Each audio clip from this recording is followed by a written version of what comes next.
In this video, we'll be comparing the many TV and movie representations about Henry VIII's life, as well as acknowledge some honorable mentions at the end. FYI, this will not include anything before the 1960s and no docudramas. Also, a separate comparison video will be done for the movies that are specifically about Anne Boleyn. Starting with the basics in order of release. The Six Wives of Henry VIII was a TV series that came out in 1970, with 6 episodes, all about an hour and a half each, rated PG. Henry VIII and His Six Wives was a movie that came out in 1972, was about 2 hours, rated PG.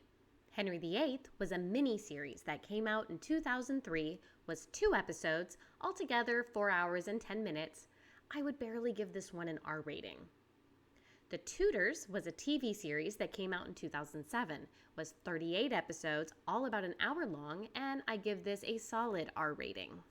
In The Six Wives of Henry VIII, each episode is about each wife in turn.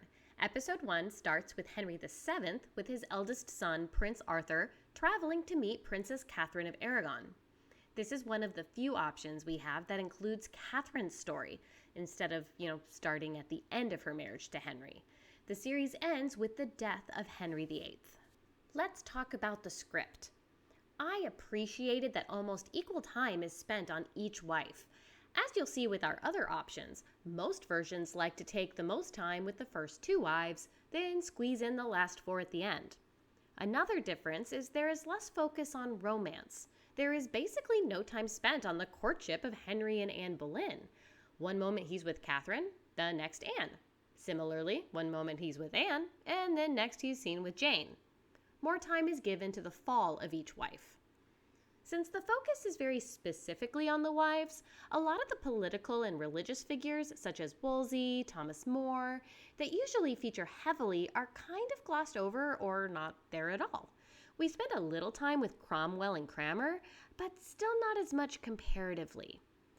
Something that bothered me was this show likes to start each episode by going back in time a little bit before the fall of the last wife, or even flash forward to the end of the episode and then go back in the timeline.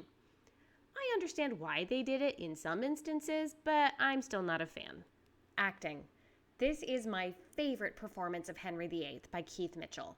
In my opinion, he is the best at showing Henry's growth throughout the years, starting out as an energetic, flamboyant, eager new monarch, watching him gradually age in temperament, knowledge, and weight. They also do a fantastic job of showing Henry's intelligence and humanizing him. He made me laugh so many times. I will continue to rewatch this series just for him. The wives that stood out to me for their performance and representation were Anne of Cleves and Catherine Parr. The others were honestly a little forgettable for me. Production design and costuming. One of the best things about this series is the costuming. It's perhaps the most accurate of all the options. When looking at portraits of these people, you can see the costuming department did their best to stay as close as possible. Definite points to the design team. This is the perfect example of even if you don't have a budget to shoot on location in a grand castle, you can still make it look awesome. There are plenty of beautiful tapestries and other great props that more than make up for it. Sex and nudity, violence, and gore. There is no sex or nudity in this, just closed doors where you assume what's happening behind them. There are a few torture scenes, 70s style, which means there is bloody makeup and people laying down and looking tortured, but nothing too violent or gory by today's standards. We move on from the Six Wives of Henry VIII to Henry VIII and His Six Wives, which came out 2 years later. This is basically a companion piece to the 1970 TV series. This movie starts with Henry VIII on his deathbed. Then he has a series of flashbacks, remembering each of his wives in turn. Script. It really does feel like watching the same series, but seeing things through Henry's point of view. Since this is supposed to be him thinking back on his life on his deathbed, we are only cutting back to the things that stood out to him in his life. My headcanon is that since this movie is from Henry's point of view, that's why his wives are all exaggerated. Anne Boleyn is the prettiest person in the room. Jane Seymour is the most humble and pious, etc. It really amuses me to think that this ridiculous version of Anne of Cleves is how he sees her. Unlike in the series version, we spend more time with other characters like Wolsey and Thomas More. It also spends more time showing us what's going on politically, like the destruction of the churches and abbeys. Acting. Henry is again played by the amazing Keith Mitchell, but all the other wives are played by different actresses. The only one who stood out to me was my favorite version of Catherine Howard, Lynn Frederick. Production design and costuming. You can tell right away from the very beginning that they had a much bigger budget. Funny enough, I think I liked the 1970 version better. Even though this had actual locations to work with, they just looked empty. The costumes were gorgeous, but a little less accurate. This grand, bigger budget version was more interested in being entertaining than accurate, but I can appreciate both. Sex and nudity, violence, and gore. Ratings for this is about the same as the last one. I only upped it a bit due to more graphic deaths. Next up, we're looking at Henry VIII. This miniseries starts out with Henry VII on his deathbed, then immediately fast forwards 15 years to right before he meets Anne Boleyn. Commence courtship. It ends like the others with Henry on his deathbed, but this time with his son Edward at his side, mirroring the beginning. Script. I wish I had nicer things to say about this, but I really don't. The first episode felt more like a badly written Anne Boleyn movie. The second episode rushes through the other four wives so fast that I had no time to really care about any of them. Not only that, but usually all of the wives are at least similar to the other production versions. These were all very different, to the point that sometimes I felt the writers must have mixed them up. I was also disappointed with the script's interpretation of Henry VIII.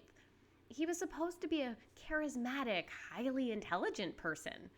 In this, he just came off as an abusive tyrant who left all the thinking to his advisors. They touch a little bit on religion and politics, but the main focus is definitely on Henry's obsession with his wives and desperation to have a son. Acting. This had an A+ cast. Lots of big names and talented actors and actresses.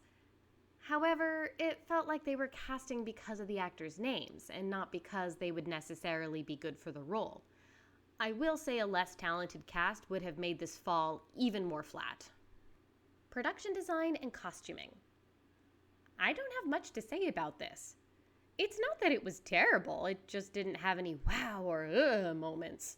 My only gripe here is that so much of the camera work was super close up. We barely got any good wide shots or full body shots. Sex and nudity, violence and gore. There is some above the waist sex and one rather harsh, forced sexual encounter. This is by far the most abusive version of Henry I've seen. The only violence and gore is during the executions. Last up, we have the Tudors. This series begins when Henry is still a young man. However, seemingly has been married to Catherine of Aragon for quite a long time. He meets Anne Boleyn in episode 4. It ends again with Henry on his deathbed. Script. This show was created by Michael Hurst, who also created Vikings. Like it plays quite a bit with historical accuracy, but is incredibly entertaining. He even said himself, Showtime commissioned me to write an entertainment, a soap opera, and not history. As someone who is not an expert on historical accuracy, I will say this. It does a wonderful job of helping a newbie get to know who all these characters are and understand the nuances of what is going on politically. So when you do watch something more accurate, it's easier to follow along. Henry is our one consistent point of view, but we also follow other characters up close. All of his wives, his friends, his advisors, ambassadors, and even a few people who hardly ever interact with the king at all. It touches a lot on the politics, religion, and everything in between. This is by far the most soap opera version of the bunch. I don't know how many times Henry paused for dramatic effect and said, "I swear to you, now everything will change." Acting. This had a mix of my favorite and least favorite actors and actresses for these roles. Henry VIII was played by Jonathan Rhys Meyers. Or maybe I should say Jonathan Rhys-Meyers played Jonathan Rhys-Meyers as Henry VIII. I still enjoyed him. Great performances of Catherine of Aragon by Maria Doyle Kennedy, Anne Boleyn by Natalie Dormer, and Catherine Parr by Jolie Richardson. I also enjoyed the performances of Thomas More by Jeremy Northam, Charles Brandon by Henry Cavill, and Mary Tudor by Sarah Bolger. Production design and costuming. I know a lot of people will disagree with me on this, and that's okay. This production design and costuming was probably my favorite of all the shows I've discussed so far. I'm aware it is nowhere near accurate. That doesn't take away how gorgeous it is. In the DVD extras, the costumer even said they weren't going for accuracy. They were trying to bring it to a modern audience. She said they tried to make Henry look like a mix of a period and modern rock star. To each their own. I loved it. Sex and nudity, violence and gore. This is one of the most sexually explicit shows I have ever seen. It also does not hold back much on the violence and gore. But it is showtime. My nephew is not allowed in the room for this one. Final opinion. The Six Wives of Henry VIII. If you want the most historically accurate option, care more about the wives than the politics, and don't mind the lack of abundant soap opera romance, I would go with this one. Henry VIII and his Six Wives. If you like the sound of that first option, but want to invest less time and care a lot about location and visuals, look no further. Henry VIII and his Six Wives are here for you. Henry VIII.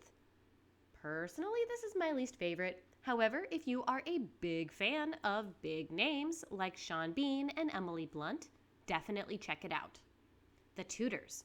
If you want the most well-rounded and in-depth depiction of all these characters, crazy fantasy costumes, and are a sucker for soap opera, time to go binge watch The Tudors. Finally, time for some honorable mentions. These are movies or shows where Henry VIII makes an appearance, but it's not about him. A Man for All Seasons was a 1966 film and was 120 minutes long. It follows Thomas More and his refusal to sign the Oath of Succession.